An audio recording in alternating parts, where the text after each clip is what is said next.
Hello, everyone, and thank you for being with us here today. Assuming folks can hear me okay.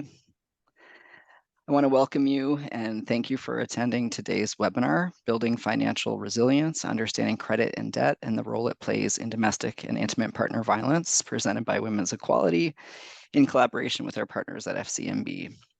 So just a reminder today that this webinar will be recorded and the link will be made available to attendees.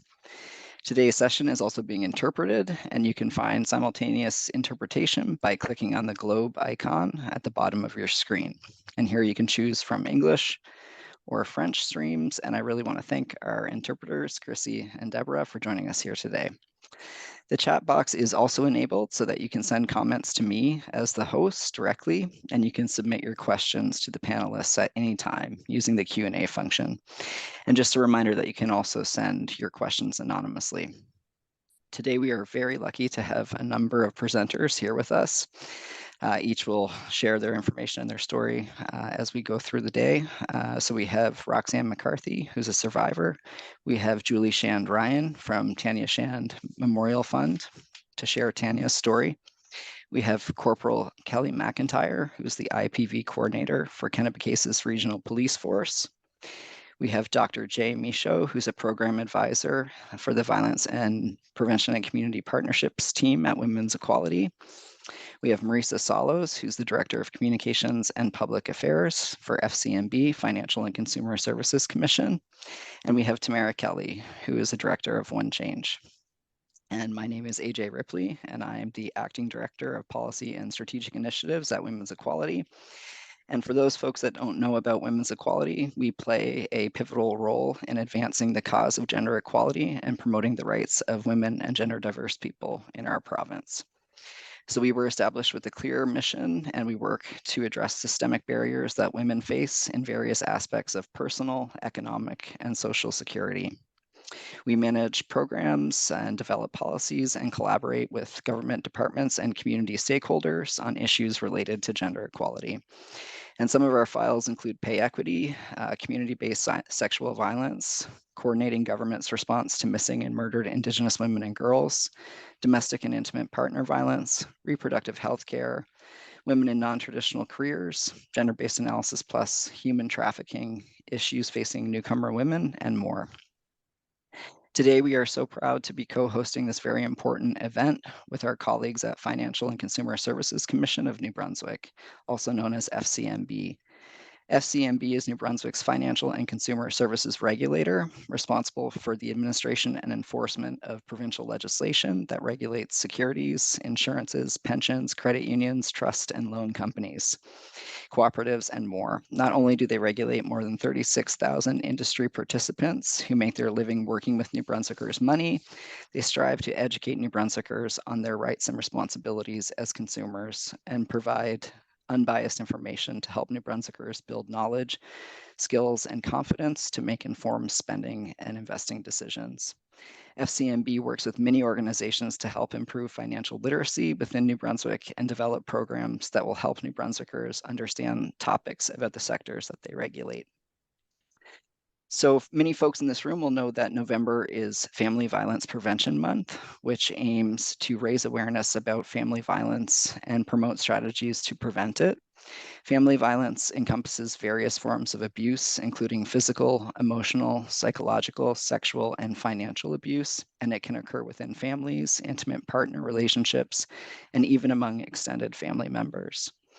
During this month, Women's Equality is spreading awareness about the signs and effects of family violence. And across our website and social media channels, you can find information, resources, and supports for survivors. And I believe one of my friends at FCNB is going to drop those in the chat for you to find there right now. November is also Financial Literacy Month in New Brunswick, which is a time to promote financial education and awareness. Its primary goal is to empower individuals with the knowledge and skills needed to make informed financial decisions. This can include budgeting, saving, investing, managing debt, understanding credit, and more. Women's Equality and FCNB have a strong partnership, and we believe that it was important to co-create a webinar for you today that highlighted the connection between Family Violence Prevention Month and Financial Literacy Month. Through our various speakers today, you'll learn about these connections in more detail. You'll learn about how financial stress can be a significant contributing factor to family violence. You'll also learn how financial literacy empowers individuals and can be an important step towards financial independence and escaping abusive situations. You'll also learn how you can integrate financial literacy into support services for survivors of family violence. The information shared during this session may be triggering to some folks in the audience, so if you need support at any time, please access the resources that we are sharing with you here in the chat. So now I would like to introduce our first panelist, survivor Roxanne McCarthy, who is here to share her story.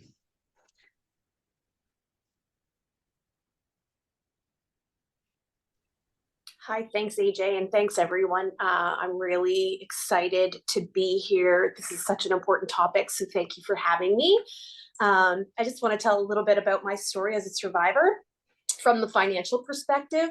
I'll just jump right in. Financial red flags for me look like this. He begged me to get a loan for him to purchase a Harley Davidson. It started as emotional manipulation and bullying. I did not concede on that loan. I ended up crying alone on the side of the road that day. What was the point of marrying me if we weren't going to build a life together and share finances, was his logic. I actually forgot about this until I was asked to talk about financial aspects of intimate partner violence. Until now, I did not even realize that this was a precursor and red flag for what was to come. We married the last week of December. The Harley debacle had happened a few months before in the fall between September and November. By January, he had arranged to have his car stolen for insurance money. This was a huge red flag. Insurance fraud was not part of my vernacular. I was abruptly dumped by my insurance company. They said because we were married and he had access to my keys, they could no longer insure me. I can only imagine what other scams he had pulled for them to set off internal alarms. We lived in a dumpy apartment in a high-risk neighborhood. All of the bills were in my name. I was responsible for paying for everything. He never had enough money for us to share. He never had pay stubs, and he would do his taxes separately from me. I had no idea what he made or what his debt was. How many red flags can you count there? We lived in a dumpy apartment in a low-income neighborhood, far from the middle-class bedroom community where I was raised. I had a good job with a respectable salary, so I could afford to cover all of the bills. The burden for me was that I could not get ahead. Luckily, I was also not falling behind. He had no shame in spending my money. We lived paycheck to paycheck. It was cause of some battles, but money was the least of my concerns based on the other types of abuse I was suffering. The first night after I left him, and this is when the financial abuse really came to fruition for me, I stayed at my parents' home. The second night I went to stay with a friend. I had the wherewithal to hide my car in a parking lot behind a van on a street away from where my friend lived. It was not good enough. Unfortunately, he was stalking me and I had no idea. I could never have predicted how scary the next 24 hours of my life would be. He was obsessed with finding me. He knew I was not at my parents' and he started to call me obsessively. He demanded to know where I was. When I stopped answering my phone, the calls did not stop. Finally, my friend grabbed my phone and took the battery out. I'm dating myself. I had an old flip phone where you quickly and easily pop the battery out. I enjoyed the company of friends now that the phone was off, feeling safe and hidden from him. That is until the next morning when my friend's unlisted phone number rang and he asked her if I knew where my car was. I stupidly ran outside to the parking lot to find the space empty. Not only that, I had left my bank card in the dash. I ran back into my friend's home and logged into my bank account. It was empty. He had taken all of my money. The balance was actually zero. He was spiraling and he had every intention into scaring me right back into his abusive arms. When I put the battery pack back in my phone and listened to the endless messages of him threatening me harm, in one message, he handed the phone to a man I didn't know. The man advised he would be waiting for me in my bed. My experience with human trafficking under the cruel reign of my abuser is for another day. I knew I had to go to the police. I naively thought that the police could get my car back, my bank card, and my money. I learned that he could not steal from his wife. I just needed to get to the bank, cancel my bank card, and establish new passwords and passcodes. I lost all of my possessions in the home, but I was able to start over, and that is at least one of my blessings. 2 weeks have gone by and it's payday. I had a new card, so there's no risk. Wrong again. He had stolen one of my checkbooks. I had no idea. He'd forged my name and took my money again. Back to the bank to close all of my accounts and start over. I had no money in my account, but luckily I had a job and I was going to be able to rebuild. A few months later, with new accounts, new contact information, and a tiny new apartment in a new town, I began the work to heal from the physical, sexual, emotional, and financial abuse. I felt hope in spite of the trauma. That is until I was served a lawsuit. I was being sued by my former landlord for the apartment that I abandoned with all of my worldly possessions and my beautiful dog. He had not paid the rent since I'd left. When the pressure to pay the rent reached a pinnacle and he felt cornered, he moved under the cover of darkness without a word. And of course, no forwarding address. He had trashed the place before leaving. They were suing me for lost rent and damages. I was speechless and terrified until I remembered that I'd done one right thing. And if you hear anything today, this is something to remember. I had gone to the rentalsman office and removed my name on the apartment. It was a small financial blessing. They couldn't sue me. I was with this man for 17 months. It has been more than 19 years since I escaped my monster. The evolution in technology gives abusers so much more power. The stagnation in government policies to protect vulnerable people is astonishing. Is your name and salary posted for all to see? Mine is. And that's a little bit of my story and some of the financial abuses I suffered. Thanks for letting me speak. Thank you for speaking, Roxanne. I know that your words have resonated with folks in the audience. We really appreciate it. So now we're going to turn our attention to Jay Michaud. And Jay, I'm just going to spotlight you and share the PowerPoint. Perfect. Thank you, AJ. So hi, everyone. I'm Jay Michaud, and I'm a program advisor at Women's Equality, where I work on many files related to intimate partner violence, including the domestic violence outreach program in New Brunswick. And I'm here today to talk to you about financial violence and abuse in intimate relationships. So I'm going to start by talking about what domestic or intimate partner violence is in general, and then I'll delve deeper into financial violence and what that looks like in particular. Most people think of intimate partner violence as physical violence, like a black eye or bruises. And while that definitely is one form, at its core, intimate partner violence is about coercion and control of one person over another. What we call coercive control is what makes it extremely, extremely difficult to get out of an abusive relationship. Some may also call this domestic abuse or spousal abuse, and you've heard family violence today. There are a lot of different terms and ways that people refer to this. Within the context of family violence, some may also think of things like child abuse or elder abuse, so like the abuse of your parents, for example. But today we're talking about abuse between adults or adolescents that either are currently or were in a couple or intimate relationship. We're also talking about a pattern of abusive and threatening behaviors that cause someone to lose their sense of safety, dignity, and control. And I have the word pattern in bold here because that element of continued control and domination of one person over another is key here. And I'll keep coming back to that idea as I go through. The definition I'm about to read out to you now was adopted in the New Brunswick's Crime Prevention and Reduction Strategy in 2012. Before that, there wasn't really any consistency in how we understood domestic and intimate partner violence. this has now changed how New Brunswick looks at DIPV in a legal sense. And this is important to know for anyone who is interacting with the criminal justice system in any way, like going to court, for example, or for anyone who works in this area in DIPV.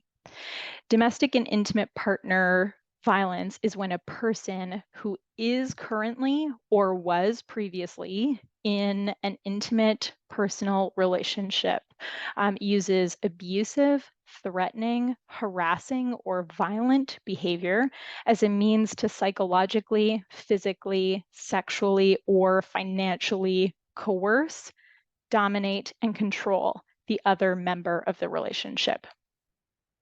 I know it's a pretty long-winded definition we have here, but all of these elements are very important pieces of the puzzle. We need to name out all of these behaviors very specifically, especially when we're talking about legal definitions. And now I will address each one of these elements, but the one thing I want to stop and point out is the italicized part at the top. So that's either a current partner or a previous partner can fall under this definition of intimate partner violence. It doesn't just have to be somebody's current partner. The essential thing is that they were in an intimate relationship. So let's unpack what coercive control is, because this is really the foundational building block to help us understand how the cycle of intimate partner violence actually works. Again, it's that pattern of abusive behaviors that could involve hurting, threatening, monitoring, exploiting, isolating, humiliating, intimidating, and/or dominating another person. Some of these behaviors can be very subtle. They can make a person fear being physically harmed, even when there's no physical violence present at the time, and can also lead to physical violence, including something as serious as homicide. Coercive control negatively affects a person's self-esteem, their mental health, and ability to function and perform daily activities. So for example, getting up, doing typical chores, eating, going to work, taking care of your children, making daily decisions, all those things. An individual who is subjected to coercive control may feel dependent, scared, or isolated. There are many different ways that violence tends to show up in relationships, and I'm going to walk through some of the ways with you now, but this is not an exhaustive list by any means. But the iceberg image that you see on the slide here is meant to give you a representation of our society's general understanding of intimate partner violence, with things that we tend to recognize towards the top and things that we don't see towards the bottom. So we tend to recognize physical violence as something that isn't right. But underneath that, there are so many other types of violence that together help to sort of cement the idea of coercive control. Everything below the surface tends to arise more often and comes before physical violence really is ever introduced into the picture. Because domestic violence occurs between intimate partners, it differs in many ways from acts of stranger violence. So while victims of domestic violence and stranger violence both experience some form of trauma, the trauma of domestic violence is by nature chronic, or some might call it complex trauma, because the attacker has ongoing access to that person. Intimate partners spend a lot of time together behind closed doors. This makes it harder to protect ourselves from that kind of violence and makes it easier to miss the signs and cues that it might be happening to somebody that you know. On the top of the iceberg, we have behaviors like hitting, choking, pushing, and so on, actions that most people tend to understand as violent behavior. Underneath the water, we have more subtle behaviors. Emotional or psychological violence is very, very wide-ranging, but it can include things like insults, name-calling, manipulating someone, telling them what they can or cannot do, etc.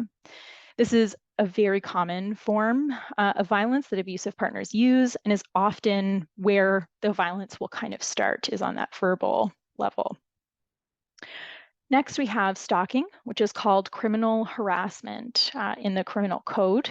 And that is when an abusive partner monitors someone's whereabouts, either by physically following them or using some kind of tracking technology, monitoring their online activity, their phone records, etc. So this is a big part of that control, wanting to constantly know where their partner is, what they're doing, or what they're saying. And in bold, you can see financial violence there. So that being the one that I'm going to focus on here in a minute.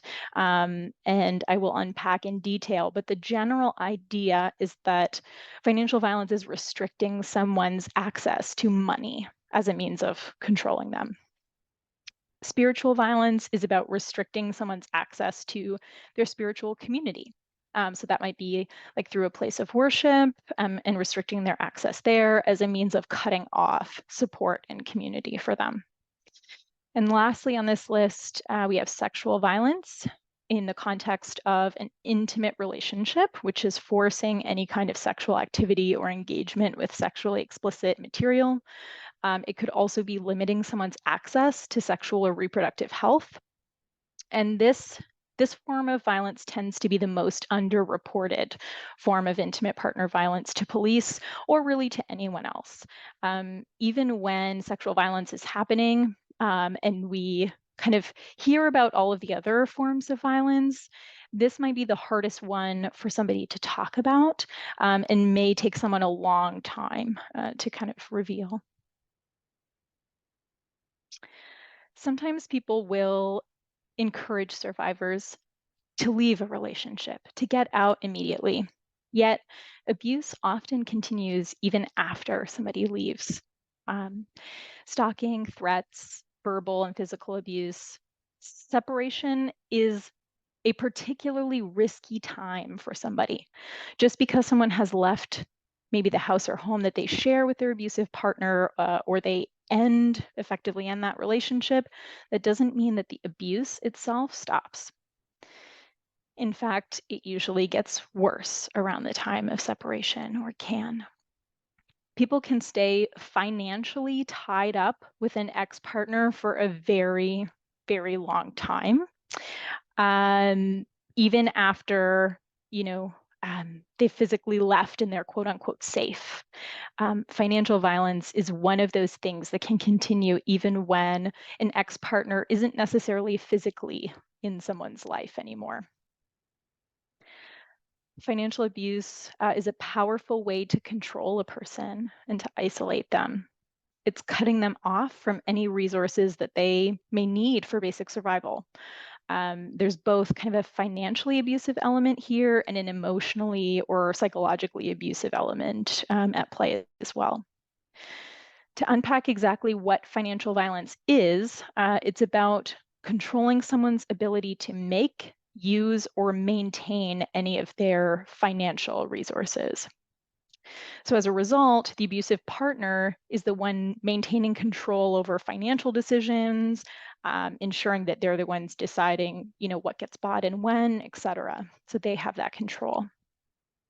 And as with any other form of violence, it might start off a little bit more subtle and build up over time. So the abusive partner is slowly building up that control over the other person and what happens in the relationship.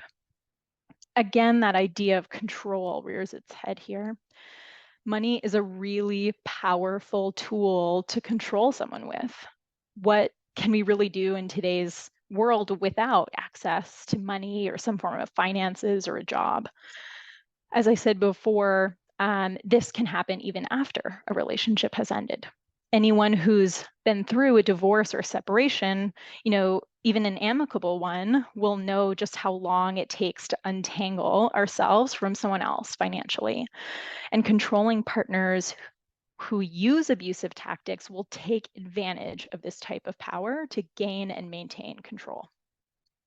And as you may notice, and Roxanne mentioned in her story as well, financial violence is all tangled up with other kinds of violence, and it rarely occurs in isolation. Now let's actually break down what this looks like in practice and connect the ideas to the very real things that happen. It's also worth noting that intimate partner violence is one of those things that's designed to leave us questioning. Is this abuse? Was it really that bad? It's easy to undermine the situation when we are in the middle of it, and it's also easy to judge it when we're sort of on the outside looking in. When we talk about things like controlling income and spending, that might sound like someone saying, no, you can't buy that, or just withholding money so someone can't buy something that they need. I've heard stories of people not letting their partner buy body wash or toiletries, small things, as a means of trying to control them. It might also sound like insisting that someone, say, share their financial information. To be clear, no one is required to share those finances. You can be married and still not share that information. It's a mutual decision between partners. And when someone is forcing it, that could be a red flag. Similarly, it might be financial violence when a partner controls someone's decision about whether or not they can work. And the key here is might. It all depends on the situation. If you and your partner talk about it and decide together what's best, that's one thing. On the other side of the coin, if your partner says, I don't want you to work, I want you to stay home and take care of the kids, and then maybe monitors your online activity to make sure you're not applying for jobs, that's a red flag. So when it comes to destroying their credit rating, this might look like actually making someone take out debt by threat or intimidation. It might look like using a partner's information without their knowledge or consent to obtain credit cards or a loan, which is also known as identity theft. Refinancing a mortgage or a car loan without a partner's knowledge, or using their credit card, again, without their knowledge or permission.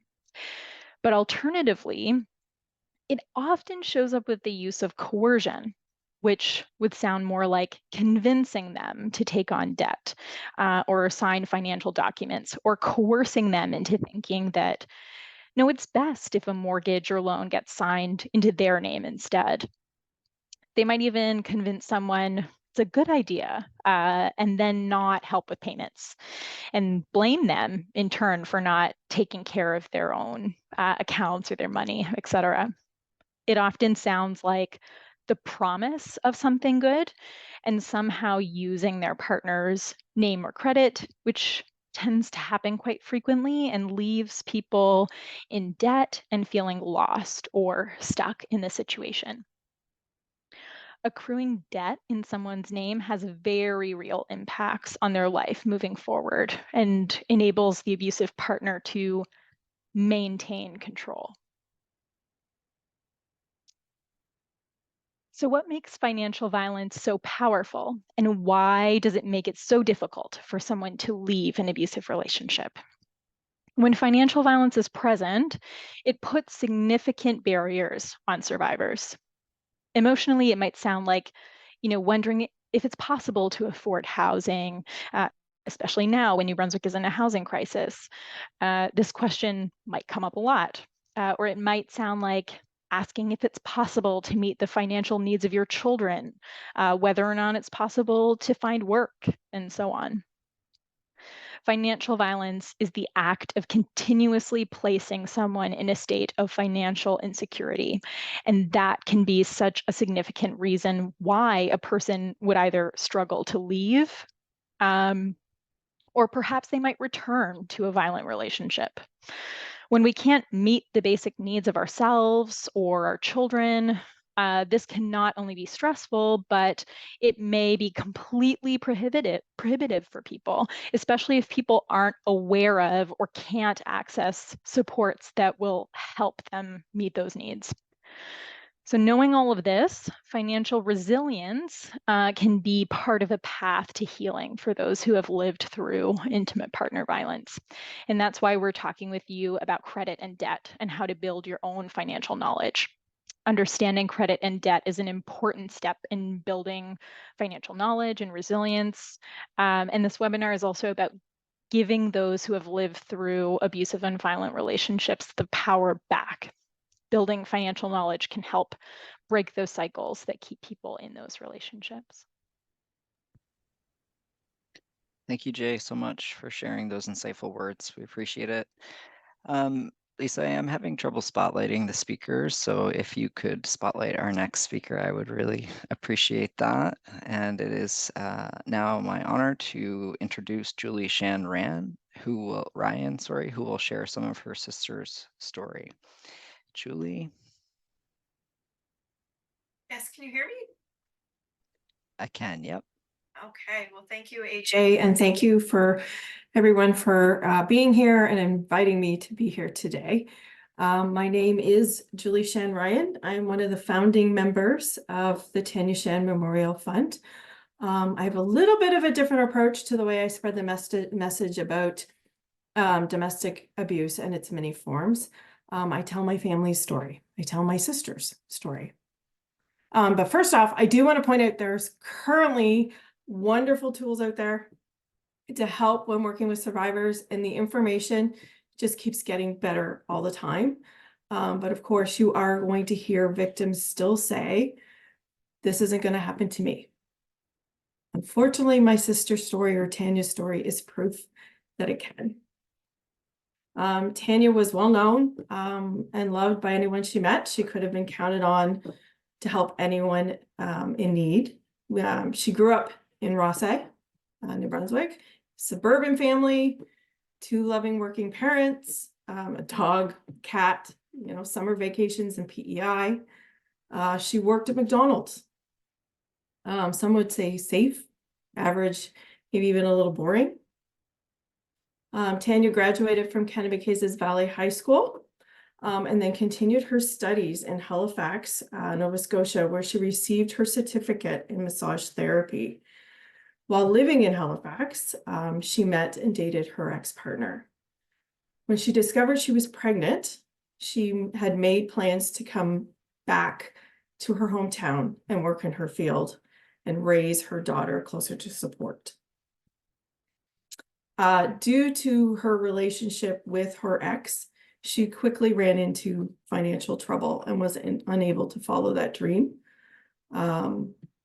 Shortly after moving back to Rothsay or New Brunswick, she moved and moving in together full time with her ex. He cut her off from friends and family. He complained his family didn't like him, or her family didn't like him. He had numerous secrets that Tanya found out too late. He had 2 children with 2 previous relationships, and he was not paying support to these mothers. This led to his wages being garnished by the government. He started jumping from job to job to try to avoid paying support. He liked to gamble and started removing his whole paycheck from the bank account so that he could have it for his addiction. And then, of course, anything left over was garnished. He then refused to give Tanya money to cover his half of the bills. He would begrudgingly give her some cash, rarely. Cable, cell phone, internet bills fell behind often, and our mom would help with groceries. Even though he had a car when they started dating, he didn't have a driver's license. Tanya didn't find this out until she went to purchase a much needed vehicle for going back and forth to work. Yeah, he had a vehicle and they had to scrap it. So that's why she was purchasing this new vehicle, and then come to find out he didn't even have a driver's license. Tanya's credit was badly affected by this time, and she had to go with a high interest loan to purchase a later model vehicle just to be able to go to work. She had to confront him to even get the truth about the license. She kept getting story after story. As retaliation, he refused to help make the monthly payment on the vehicle, even though it was Tanya who drove him back and forth to work. During the relationship, his mother passed away, and she left him a small amount of money. The bills were behind, and it was really a struggle financially at this point. Instead of helping, he purchased an ATV or a four-wheeler. During all of this, Tanya was never able to get her license as a massage therapist in New Brunswick, because at the time, the fee for that license was $500. The financial situation spiraled very quickly. Tanya saw no way out. She kept a lot of what was going on to herself. She was working full-time, but could not afford to move out or get away. So she was still living with him when she was killed. They had broken up months before. Tanya tried to go through NB housing before finally asking if she could move in with myself, which I'm sure was embarrassing and took all of her courage and motherly instinct to do. There was hope. Tanya had started seeing someone new, and she was happy, excited about the future. She had plans for her and her daughter to move in with me, and that had all begun on Mother's Day. My mom told me that Tanya's ex had choked her and wanted me to talk to her. I'll never forget that conversation. I pleaded with her to call the police, report him, have him removed from the home. And her response was, "Don't worry, I'll be out in a few weeks. I don't want my daughter to think her father is a monster." Well, I'm sorry, Tanya. She does. Tanya was set to officially move out on May 25th. On May 22nd, 2013, Tanya was killed by her ex-partner while her daughter begged him to stop. It took police only minutes to arrive after the 911 call was placed about loud fighting in the apartment. Still, Tanya was pronounced dead at the scene. Her ex was charged with second-degree murder, and he was found dead in his jail cell a week later. Because the signs were so subtle and distinguishing between the heated argument and all the verbal and financial abuse was really tricky. Financial abuse is so tricky to admit to or to even understand about what's happening. Like my sister, many people don't realize they're being abused or that they're even in danger until it's too late. Oftentimes, they unknowingly minimize or justify these actions by their partners. They are often embarrassed to admit it to their friends and family that things have gotten so bad. Tanya is proof that economic, education, racial factors do not matter. Tanya had post-secondary education. Her economic situation was his control and his spending. Many women do not leave because of these financial reasons and these financial barriers. It can mean radical change to a lifestyle that most women believe is actually worse than the abuse they're enduring. The pandemic, the housing crisis, interest rate hikes have all added to this problem. So please remember when talking to somebody in these situations that patience is key. Many people in abusive relationships have been told that they are useless on many levels several times a day. They believe they deserve the way that they are treated. Tanya's self-esteem was so low in the weeks or in the months during her relationship. However, it was the last few weeks before Tanya died, she did begin to see her worth again. That might have been what triggered her ex, because we know that, that leaving is the most dangerous part. Tanya's life was dedicated to her family, and she was always wanted to provide her daughter with the best life she could. She relished every opportunity with her daughter, and she is greatly missed by all who knew her. Thank you for listening today. Thank you so much for sharing, Julie. I know that that can't be easy. We really appreciate you sharing some of Tanya's story with us. Thank you. So next we'll turn our attention to Marissa Salos, and Marissa is from FCNB. and is going to chat with us about debt and credit. And Marissa, if you could just spotlight yourself, or Lisa can spotlight you there. Perfect.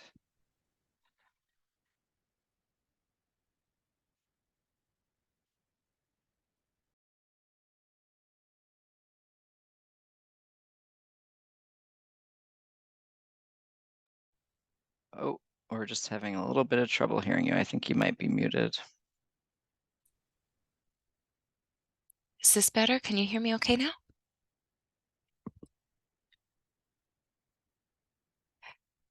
All right, shall we start again? Can everybody hear me? Can hear you loud and clear. Yep. Perfect, thank you. So Marissa Salos here, Director of Communication and Public Affairs with the Financial and Consumer Services Commission of New Brunswick. And I just want to start by saying how honored I am to be here today, hearing the stories and experiences being shared by the participants, and to let you all know that I find your strength in sharing your time and your stories truly humbling. We've heard firsthand today about the impact that finances, credit, and debt can have in these abusive relationships, from being a key barrier to leaving the relationship, to impacting the ability to secure housing or other financial security, to detrimental impacts on emotional well-being. Addressing financial and specifically for today, debt or credit issues after leaving an unhealthy relationship, pardon me, is a complex and certainly time-consuming process. And for some, the task may seem too daunting to take on alone. It's our hope that some of the information that we share today will speak to you, will empower you, and will help raise awareness of how taking back control of a financial situation can lead to growing and building financial resilience. So before we talk about the impact of credit and debt on financial resiliency, we need to define what they are. What is credit? Simply put, an agreement you make with a lender to buy something now and pay for it later. The outstanding amount owed on this purchase is the debt. Credit and debt aren't inherently bad things, and in fact, most New Brunswickers are carrying some form of debt. Could be mortgages, car financing, credit cards. As long as you're making regular payments to decrease the amount you owe, debt can help you establish good credits. We've probably all heard that term before, but what does this really mean? So good credit is the proven ability, or your proven ability, to pay what you owe, making you more attractive or less risky to lenders.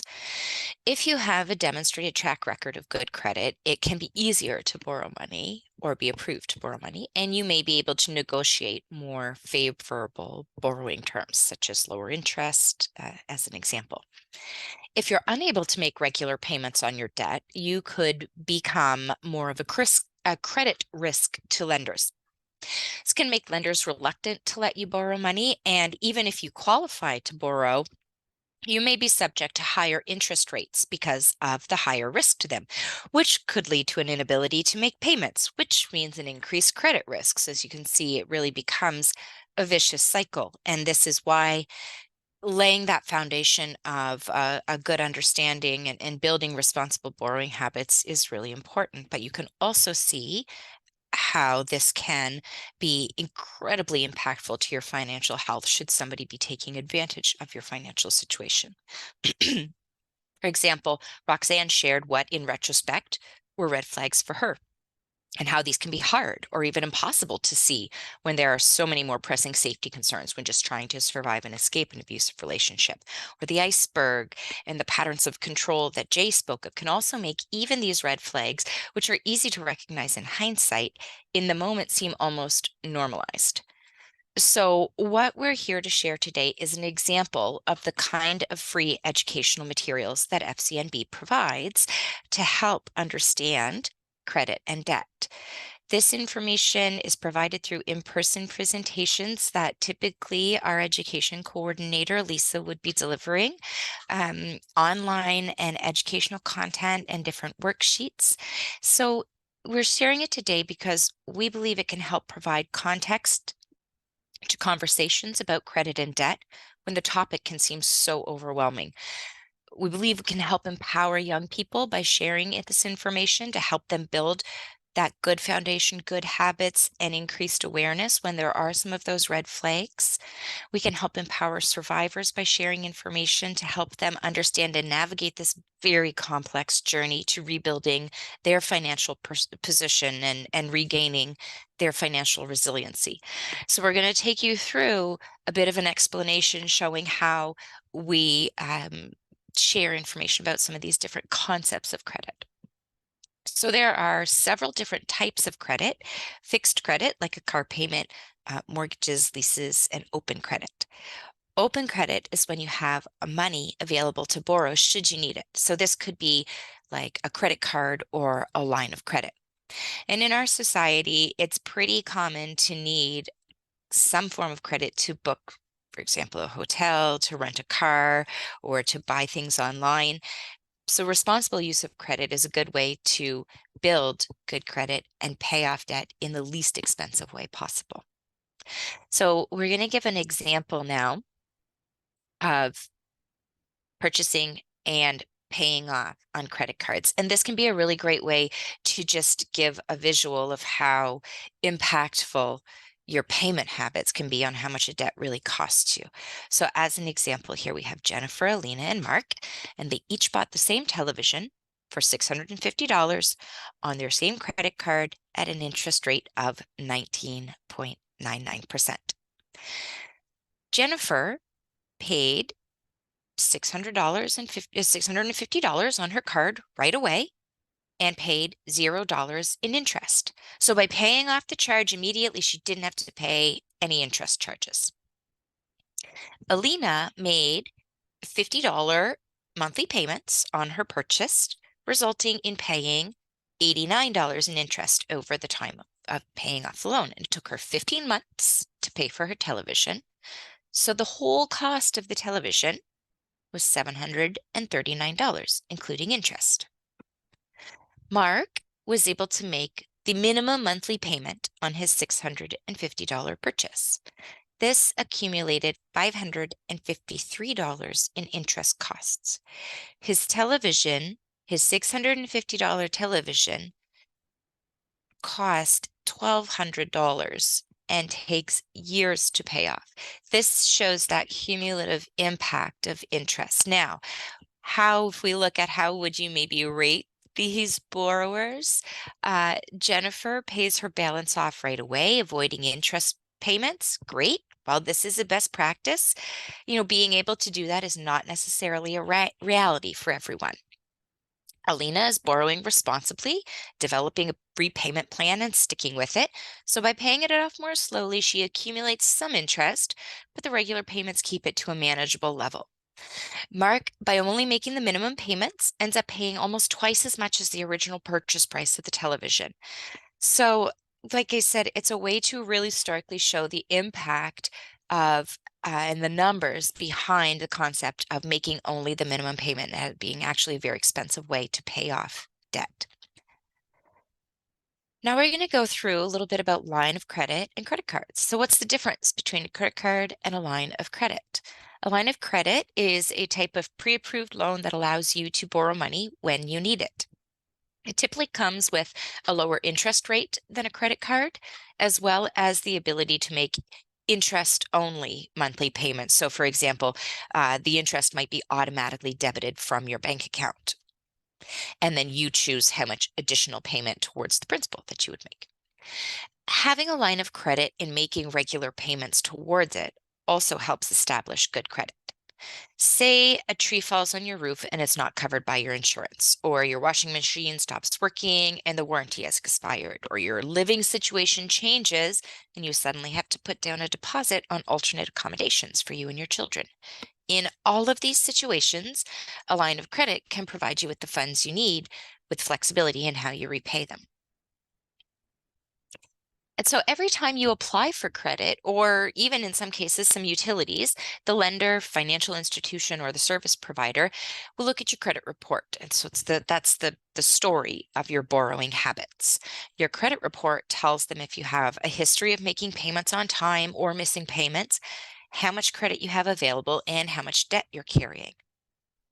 Your credit report is created the first time you apply for credit. Your creditors send in information on a regular basis to credit reporting agencies or credit bureaus to keep your report up to date. And the information in this report includes any credit that's in your name, past or current bankruptcies, any debts that you failed to pay, any items that may be with a collection agency, and any companies that have viewed your credit history. Your credit score is a measure of how risky it is to lend you money, and this is based on the information contained in your credit report. So you can start to see how all of these pieces kind of work together. How can you find out what's in your credit report? Credit reporting agencies must provide you with a report once a calendar year at no charge, but it's up to you to request it. So you can ask for a free copy of your credit report directly from Equifax or TransUnion. There are also links on FCNB's website to help you. It's really important to check your credit report regularly to take advantage of this annual free report, because it can help uncover or bring to light any inappropriate use of your credit, or any use that was unauthorized by yourself, or any surprises in your credit report. Especially important as people are trying to get back on their feet. Surprises on a credit report can be really devastating and a massive setback to taking steps towards independence and financial resiliency. So I want to talk a little bit about the impact of debt. Imagine the person asking you to co-sign a loan is your partner who has total control over the finances in your relationship. Should that relationship break down, where does that leave you as the co-signer? Co-signing a loan or taking on credit for your partner in your name can impact your credit score. So any late payments, any defaults by the borrower will also be reflected in your credit report. And we've heard examples of this happening from our guests today. Any late payments, even if you start to try and pick them up again afterwards, can still have a negative impact on your ability to secure credit in the future. So when there are these surprises in your credit report, it really can take a very long time, as we heard, to untangle yourself from this situation, to get errors sorted out, or to get yourself kind of back on your feet to regaining control over your financial situation. It can be really challenging to remove the name of a cosigner from an existing loan. The primary borrower, the person you co-signed the loan for, would need to qualify for refinancing, which means they'd have to apply and be approved for a new loan on their own without you, or they would need to pay off the loan entirely to release you from the loan. So again, back to what Jay was saying about how challenging it can be to untangle yourself financially from people. This is just one example of how that can be so difficult and have such a devastating impact on an individual's ability to get back on their own feet.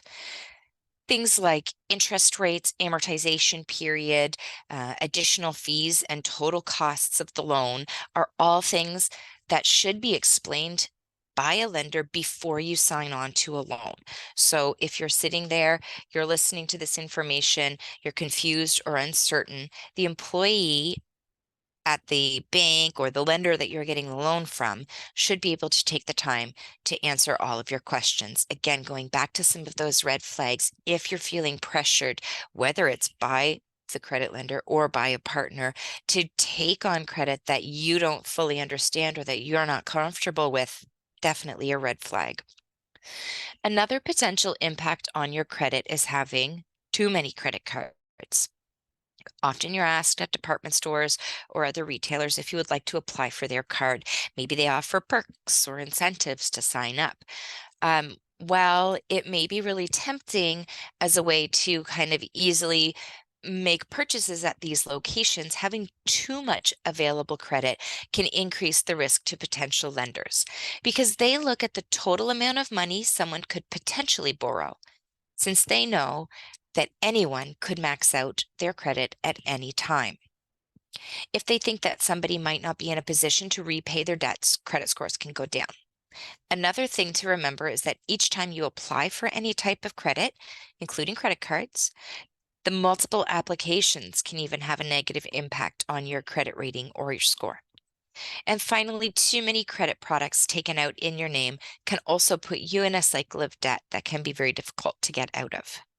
Again, before signing on to any credit product, someone should walk you through the details. You have the right to ask questions. You have the right to understand what you're getting into. And people who feel financially dependent on an intimate partner to leave abusive situations, and debt in the relationship creates this financial dependency, especially in unhealthy relationships. The abuser often holds all the economic standing in the relationship and has complete control over the family finances. So imagine you need to leave your intimate partner situation at a moment's notice with nothing but the clothes on your back and a mountain of debt you had no say in accumulating. The road to financial independence may seem like too long of a journey. This, as we've heard before, is where often people may be tempted to go back to the unhealthy situation or unhealthy relationship because it feels like their only option out of a bunch of bad ones. It's our hope that, like I said, by sharing this information on credit and debt with as many people as possible, we can empower and give courage to embark upon first steps towards building financial resiliency. These resources can help understand steps to take next to get out of debt, to build credit, or just to build individual financial knowledge. We have some resources on our website to get started that are noted here and that Lisa is sharing in the chat with links. And it's, as I mentioned, learning about how to get your credit report, and taking those first steps towards financial resiliency to find out where you're starting from.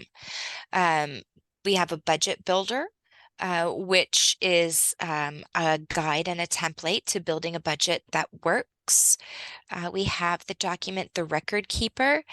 This document is a bit of a workbook that helps list important financial documents that you may need to start building financial resiliency, with space to write in where the documents are located. There are also other uses for this document, even for you keeping, or for an individual keeping track of the important financial documents, whether it's an insurance policy, whether it's a bank account, etc., and providing that to a trusted person so that if they are in a bad situation, they have somebody that has knowledge about where to go. And then finally, we have a document and a program that's called Invest in Yourself. And this is our Women's Guide to Financial Resiliency. So this is a financial literacy program that was built with considerations for some of the unique situations that women face when dealing with building financial knowledge and building financial resiliency and just navigating our financial lives. So if you want more hands-on instruction, as I mentioned at the beginning, we do provide presentations to groups. There are also financial education classes or programs that are available in the community from other providers, if you were looking for more kind of one-on-one support. And these can be the first steps in developing kind of knowledge or skills to control your finances without being reliant on others. They can help prepare for the future by providing some resources and walking you through building your own budget and planning and managing your finances.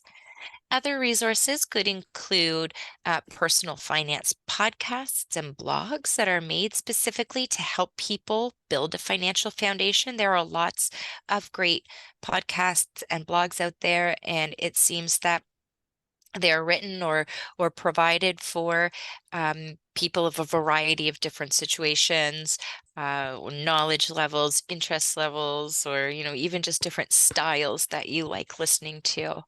So you can be sure there's something for everyone out there, but you should also be sure you're getting information from a reputable source. So a lot of time we'll come across videos on YouTube, or even like the podcasts or blogs that I mentioned. As you're reading through the information, always look into who is providing it, and make sure that you are getting it from a reputable source. Some of the things that we're seeing, particularly recently on social media, can be a little troublesome. So always be a bit skeptical when you're coming across some of these influencers that are putting themselves out there as financial experts. So this is what we have for you today from FCNB. I want to thank you so much for including us in this very meaningful discussion. And now I am going to pass it over to Tamara to talk about other resources that are available in New Brunswick. Thank you, Marissa. Thank you for this opportunity. Financial literacy has always been a passion of mine, and I have been fortunate to work in this field and still have a connection to it now that I work for a community nonprofit. Our finances impact every part of our lives, and this can make us vulnerable in abuse situations. Finances can prevent you from making decisions you wish you could make.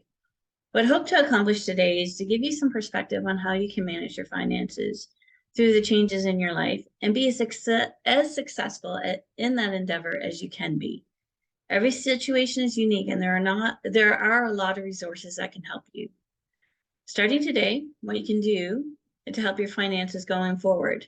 When looking at my experience with financial literacy and the goals of the information session today, my first thought was to ensure that you are the biggest resource. Even if you feel lost with dealing with money, you know a lot more than anyone else. You must remember that as you make financial decisions, whether it be starting fresh or cleaning up, while you are on your journey, you will increase your knowledge, skills, and confidence in your financial decisions and situation. So let's get started. First things first, determine what your financial situation is. Do you know what your financial situation looks like? Not everybody does. Sometimes we approach finances as heads in the sand, or sometimes we've been kept out of financial decision making. Do you have a bank account in your name only? Not everybody does. And sometimes we are using a bank account that our name is not even on. Do you have credit in your name? Sometimes we assume we do, and sometimes we do not even read what we sign. What are your resources? There are so many. And what should I be aware of? This is key, and there is no one size fits all. All right, so do you know what your financial situation looks like? During this time, you have had a lot to deal with, and sometimes finances are the thing that can give you the most anxiety. Knowing what you need financially is key to looking at your current situation. Take a listing of what you must pay, your housing, your food, your services, for example, internet, your debt. What does that look like? Compare this to what you have coming in as income, looking at all the sources. This is your start to understand your financial situation for yourself process. Dealing with what you know will give you great insight to what you can tackle next. Do you have a bank account in your name only? The first thing to look at is setting up a bank account in your name if you do not already have one. Sometimes we have a bank account in our name, but we may have added a person, or maybe we gave them access to our bank card. Who knows? Sometimes through these events, bank accounts can become frozen. Setting up a bank account in your name will allow you to keep your money secure until finances are sorted out.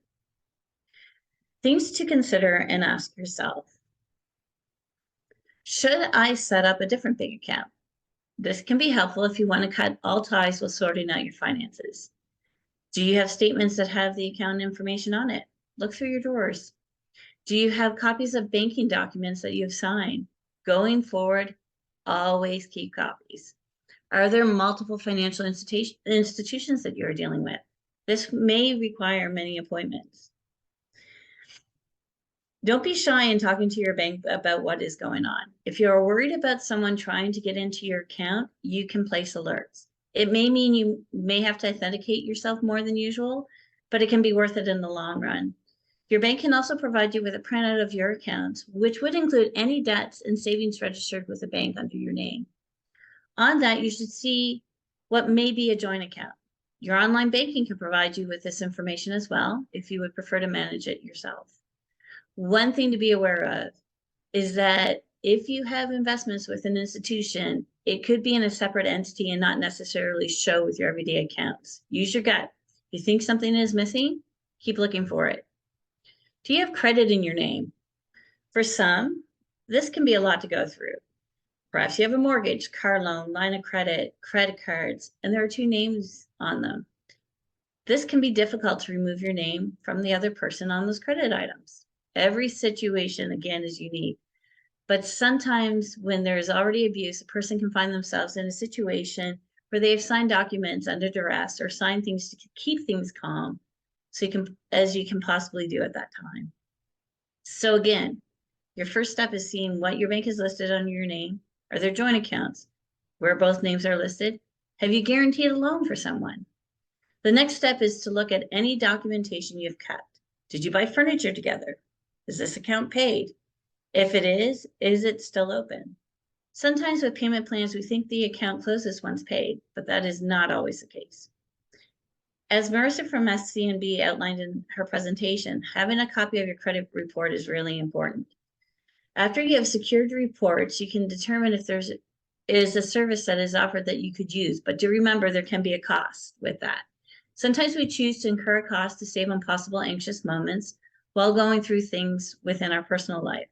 I had a friend that went through a divorce and chose to sign up for monitoring as they were dividing up the debt and having her name removed off debts that were paid. This made her more comfortable and gave her less worries, so it was worth it to her. What are your resources? Any choice you make needs to be an informed decision. Your bank may be the area that be the resource that can help you. Once you know your situation, ask them what they may be able to do. It could be transferring accounts into your name, opening your own credit product, closing accounts, etc. Sometimes you're in a situation where a bank cannot help it. It does not take a lot of Googling to find out that there are many ways to deal with your debt and places that will help you. Do your research when reaching out. Are you familiar with the name of the organization? Do you know anyone that has dealt with the organization or a similar situation in the past? What services do they offer? The Financial Consumer Agency of Canada, FCAC, has a resource page that will give you an overview on the services that help with debt. This will help you in determining if a service is that you want to seek out. And this is at managingdebtcanada.ca. In reading through your options and researching online, you'll read exactly what you want to hear. Pay your debt, quick, fast, settle, restore credit, relief, easy, life-changing, and the list goes on. There are places to go to determine if the service is accredited or licensed, nonprofit or for-profit, charges fees or free. Sometimes links to find your appropriate financial resource, some helpful links, to find your appropriate financial resource if you cannot do it on your own. So, for instance, non-for-profit credit counseling. A non-for-profit credit counseling agency is typically a part of an association such as Credit Counseling Canada and will be accredited through that association. Through these websites, you can find a counselor that will walk you through the current financial situation, assist you with developing a budget, and refer you to the appropriate services in your community. They can also assist you with a voluntary debt repayment plan, working with your creditors to come up with an affordable to you repayment. Depending on your situation, they can help you settle a debt, assisting with arranging payment with collections, and assist you in getting certain debts back on track. There are also licensed insolvency trustees listed on the FCAC page. You may also see them referred to as an LIT or trustee. They will offer a financial review and discussion on your options. They are registered under the Office of Superintendent of Bankruptcy and offer different financial services. You can find all the ones licensed in your area through the FCAC website. And a trustee is licensed in Canada to discharge you of the debt through the bankruptcy or file a consumer proposal, which is a formal legal proposal for payments. Bankruptcies and consumer proposals are filed under the Bankruptcy and Insolvency Act, and trustees can also assist you in voluntary payments and debt settlements. Debt settlement is another term you will hear. And as outlined, there are groups that can do it. There are steps to go through to make sure the debt is settled properly. So you do want to do your research. Remember, any service helping you with debt should outline your options and give you time to make an informed decision. Your financial situation did not happen overnight, and they usually cannot be solved overnight. So things you need to be aware of. The biggest thing you have to be aware of is anything with your name on it, you are responsible for. So if you have co-signed or have a joint credit card, you will want to determine what you can do with those right away. Is there a way to pay for those first? How can you stop them from being used? This is where the credit grantor can assist you. Even if you have an agreement with the other party that they will pay the debt until that debt is paid, it will affect your credit and you will be responsible for payment if it is missed. That is why it is good to tackle that debt first if you can. And again, it will depend on your situation. Make the decisions that are best for you financially, emotionally, and mentally. Sometimes a short-term decision may be tough, but will yield the best results long-term. Explore your options and reach out to resources in making that decision. I keep going back to everyone is unique, and maybe that is not your biggest issue, but after what you have sat through today, you'll be more informed in your financial situation. Sometimes we are in a position where we do not have the funds to make ends meet, and we have to turn to another resource. Some of those resources may be available right in your community. Take in a financial education seminar. Explore if you're eligible for the community income tax clinics. Check with local nonprofits. They may have help with housing, food security, incidentals. Check with local nonprofit organizations. They can help you with Christmas programs, etc. New Brunswick has a 211 service that you can call or access their website at 211.ca, which can directly direct you to a variety of services in your community. You'll also find those services will then connect you to more services depending on your situation. If you're looking for help with filing your taxes, you can find the information, free tax clinics at canada.ca. The group that hosts these clinics tend to offer additional community services as well. So sometimes seeking these things out can help a lot. Just know that no matter your situation, there are resources out there to help and you are not alone. Reach out and you'll find help on the other end. Thank you for this opportunity. Thank you so much for sharing those resources, Tamara, and those helpful tips. We really appreciate it. Thank you. So next, we will turn our attention over to Corporal Kelly McIntyre. There we good? You hear me? Perfect. All right. Well, good afternoon, everyone. Thank you for having me. I'm probably going to end this presentation by keeping it fairly real with some of the things that I do as a police officer. I do see some familiar faces online today, so that's wonderful. For those that don't know me, my name is Corporal Kelly McIntyre. I'm a police officer with the Canada Cases Regional Police Force. Besides being a full-time police officer, I'm also the domestic violence coordinator with our office. So part of my duties include reviewing all the intimate partner violence files that come into our office to ensure that we provided the victim with the best possible service and the best possible outcome. So whether that's we're laying a charge, I'm offering support, I'm offering advice, I'm just making sure that we're doing the best we can with the victim and ensuring that we're respecting their journey. What I can tell you is things have significantly changed. Not only in my job, in a lot of people's jobs, I guess, since early 2020. But it's very clear that the pandemic caused a lot of unique challenges, exasperating pre-existing issues, and introduced new complexities into the realm of intimate partner violence. I'd say the first probably few months of COVID, I'd say police, transition houses, so that would be your women's shelters, domestic violence outreach workers. We received very few referrals from victims of intimate partner violence. Now, sometimes in my business, you would think that no news is good news, but in the case of intimate partner violence, when we're not hearing from victims, there's a big concern.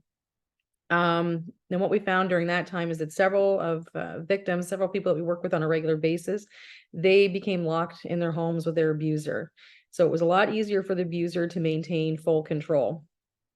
So once the COVID restrictions began to lift, there was a significant increase in domestic violence calls to police. So the transition houses in our province alone, they reported a 39% of increase since the beginning of COVID. So they had 39% of increase of calls for service, violence calls, calls they were receiving through their helplines just in that time period. So it's significant. We began to deal with families that we never worked with before. You know, the intersection of factors such as, you know, job loss, remote work, and heightened anxiety just created this volatile environment, creating to the rise of domestic incidents. Financial abuse is not always recognized as a criminal offense. It might be part of something that we may present to the courts for a victim, but it's not anything at this point that we can charge with. But it's gaining visibility as a significant issue in the context of intimate partner violence. As I said, some stresses in the home increased during this time period. We had families that lost work. We had families from working at home. There's just general anxiety. Assaults were on the rise for us, which was a major concern for us and for victims. There was increased reports of mental and emotional abuse. And then what I noticed, because I review all our files and I correspond with other intimate violence coordinators in the province, and there's one at every municipal agency, is that financial abuse at that point was on the rise. And again, although it's not a criminal offense, it had become a regular occurrence, not only in this province, but nationally.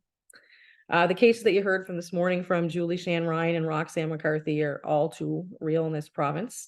I'm actually familiar with both of their stories, including responding to the domestic homicide of Tanya. So I was actually the first officer on scene for that call. These are often barriers for women to leave the relationship. We see so many abusers controlling the finances in the home. Victims are being told what they can spend. Monies are being taken from their account without their permission. In our community, Ross, Pam, if anyone's familiar with this, this is a very affluent community. There's a lot of money here, but it brings on other issues. We see issues with abusers using money to support addiction, and there's definitely been an increase in that since the beginning of COVID, whether it's drugs, whether it's alcohol, or whether it's gambling, there's been a huge increase. So we have victims that their entire accounts are completely drained. Their debit cards or credit cards are being taken. And we also see incidents specifically in the elderly with not providing the necessities of life. So whether it's somebody needs medication or they're not being taken out, or there's issues with you know, food or heat being put on in the home. Interesting enough, you probably saw, if anyone was paying attention, I'd been texting a little bit during this presentation, but I was dealing with social development on another case where a woman is having the heat turned off, and her kids aren't allowed to use the stove, and he's got total control of the entire finances. And you know, it's sad. She had a job at one point, but this week she lost her kids, and it's based on her not being able to leave because she's being financially abused. So this is very real. You know, as stated previously, I said there's been a 39% increase in just our province alone since the beginning of COVID. What I find interesting, and I just want people to really be aware how real this is in our province, but it's 1 in 4 women in our province are victims of intimate partner violence. And even though that's a pretty well-known stat, I said my concern is always cases that we don't know about. And I'm confident that that number is much higher for victims. So here are some of the recent stats for New Brunswick. So I just want people to understand, because I think we think because we live in this province, you know, kind of like a bedroom community, that things don't happen. When you think of these incidents, you think of places like Toronto, maybe Calgary, maybe BC, but this is what's happening in our province. We have one of, or if not, I shouldn't say one of the highest rates of domestic violence in Canada, but we actually have the highest rate in the Atlantic provinces of domestic violence. In 2018, we were the 3rd highest in Canada for violence against women and girls. For several years, we actually had one of the highest, or we were the highest rate of murder-suicide. We live in a rural community where there's firearms, etc. So we had one of the highest rates, and at one point, the highest rate in all of Canada for murder-suicide. And then 75% of these domestic homicides are happening in small towns. So again, if you look at New Brunswick's a lot of rural areas, and these are where these incidents are taking place. There's a few sites I think that they'll pop up in the chat that I won't get into, but there's sites that I use regularly when I'm working with women or trying to provide information, whether it's for presentations or just families in general. One of them is Love is Respect. It's probably one of my favorite sites when dealing with younger people as well. Now, one of the ones I didn't put down, I guess, in the translation is that women the age of 16 to 24 right now are most at risk for domestic violence in our province. And that number might seem a little strange, because I think most people assume it's when you're, you're living in a home and you have kids and you have those stresses, but we're also dealing with a very different time. We're dealing with younger people. So the cases of younger people coming to our office is quite significant. So we have kids, I think the youngest domestic violence victim I've dealt with is at the age of 12. So surprising, I guess, for some people, but it's really just becoming something real at our office. And even some of those cases, there's financial abuse aspects with young people. I think domestic violence for me has really always been a joint force response where multiple members of the community, organizations get together to try to combat this. But as the situation evolves, because it will continue to evolve, the collaborative efforts of law enforcement, transition houses, domestic violence workers, even seminars like this today are really crucial in providing comprehensive support to those that are affected. Financial abuse is a powerful tool for abusers to maintain control and power over their victims. I'm seeing it every day. I'm working with it every day. I'm dealing with it twice already this week alone. And it's really crucial that we address this as a community and raise awareness about this form of abuse. If we address it from multiple angles, again, you're creating this more or this supportive environment for victims and survivors. And I just want to say for everyone honest, it is commendable that you're actively working to address these challenges and provide assistance to victims of intimate partner violence. So again, thank you. It was pretty quick. So I know my time's rushed, but just like I said, just think about what's happening in your own province. We often think that, New Brunswick, it is a pretty safe community area, but we do have a significant issue with domestic violence in this province. Thank you. Thank you so much, Kelly, for sharing your knowledge with us on this topic. I know that, so many people in the community respect the work that you do day in, day out. Thank you. So now is the time to ask questions. If you have questions in the Q&A box at the bottom of your screen, feel free to type them in there. There's a lot of thank yous coming in, things like that, but we are now available to answer your questions. So for the panelists, Marissa, did you just unmute there? Did you want to take one of those? Oh, maybe you didn't unmute. You're still muted. I've got two mute buttons. It's Okay. like the mute gods are against me, so I apologize. It's all good. I see that there was a question regarding talking to kids about financial abuse. And while we don't have, we at FCNB, I should specify, don't have a resource specific to that, we do have a program called Make It Count that is developed for parents to support them in having financial discussions with their children. So it can certainly, as I had mentioned, help lay that foundation for understanding kind of strong financial boundaries, financial habits, and understanding some of the kind of basic financial concepts that they will encounter throughout their life.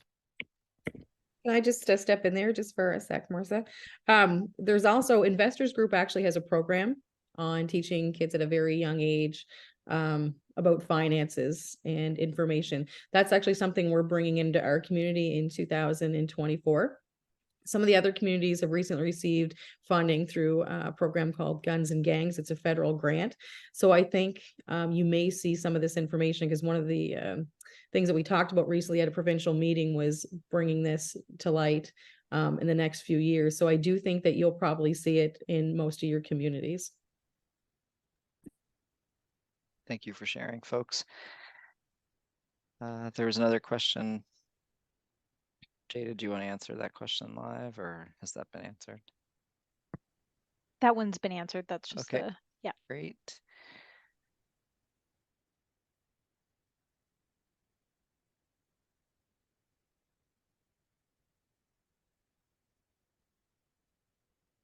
I might just point out, so Mary Ellen asked a good question, and I'll just read it out loud, and then whoever wants to answer can kind of jump in there. But Mary Ellen's asking, how do we begin to help women who do not have the documentation to begin to be financially independent? At one time, it used to be start with a library card, but that might not be the case now. And so how can we be supporting those women who don't have that documentation? And in particular, I'm kind of thinking a bit about newcomer women as well, who might not have that documentation, but I think we can take that question in lots of different ways.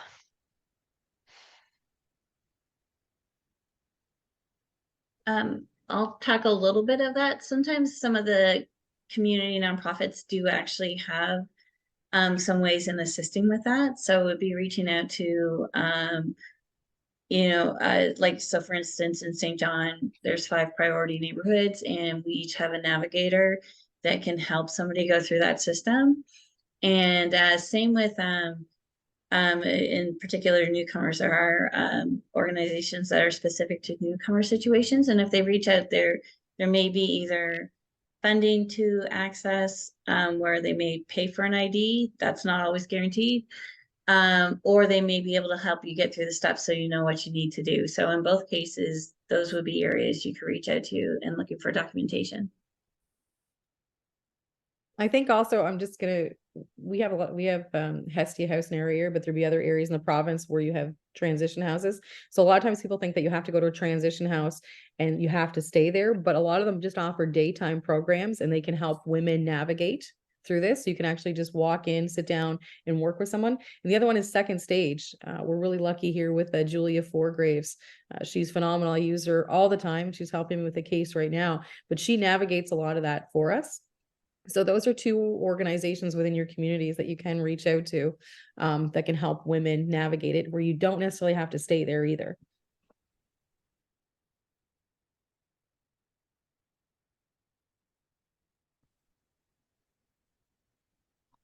There is another question. Is it rare for men to be subject to financial abuse from their intimate partner of any gender?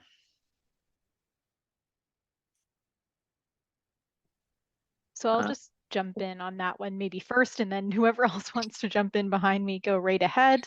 But I mean, the percentage really is, the stats show that usually it's women and gender diverse folks who are survivors. Perpetrators tend to be on average about 89% male or men.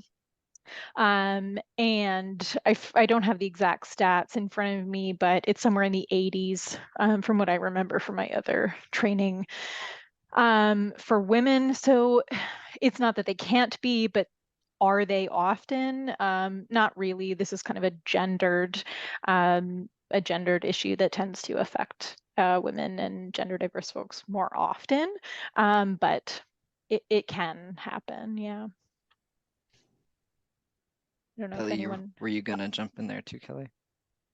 I think just like, and again, I mean, stats in different areas are going to be different things. But for example, I think you said it really well, Jay, is that it is, for the most part, a gender issue. But, like our stats, for example, would be, 4% of all the intimate partner violent cases that we deal with at our department are men. And I'm not saying that it's not happening. And I do think that there's some issues with it not being reported, but for the most part, this is an issue that women are facing. Both so much for that. I think we did get to most of the questions, and it is 3:30. One other person just wanted to know about government programs, so I suggest checking out Social Development's website for that, or you can contact us at Women's Equality. myself and Jay can direct you to social development if you need help with that. So thank you everyone for attending. We really appreciate it. And a very special thank you from Women's Equality and FCNB to our survivors, to the panelists, to the interpreters, to the organizers who put this webinar together. We really appreciate all your time and effort. So thank you all for being here today, and we will see you soon. Thank you. Thanks.